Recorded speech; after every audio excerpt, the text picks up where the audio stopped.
அணியின் பயிற்சி ஆட்டத்தை காண ரசிகர்களுக்கு அனுமதி என்ற வதந்தியால் சேப்பாக்கம் மைதானம் முன் குவிந்த ரசிகர்கள் ஏமாற்றத்தோடு திரும்பினர்.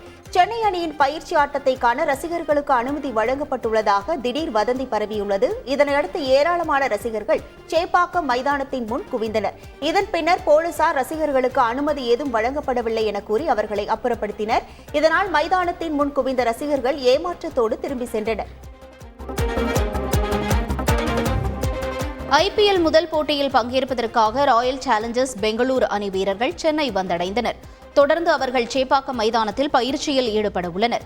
வருகின்ற 22ஆம் தேதி சென்னை சேப்பாக்கம் கிரிக்கெட் மைதானத்தில் தொடங்கும் ஐபிஎல் தொடரின் முதல் ஆட்டத்தில் சென்னை சூப்பர் கிங்ஸ் அணியுடன் பெங்களூரு அணி பலப்பரீட்சை நடத்துகிறது. செய்திகளை உடனுக்குடன் தெரிந்து கொள்ள உடனே சப்ஸ்கிரைப் பண்ணுங்க.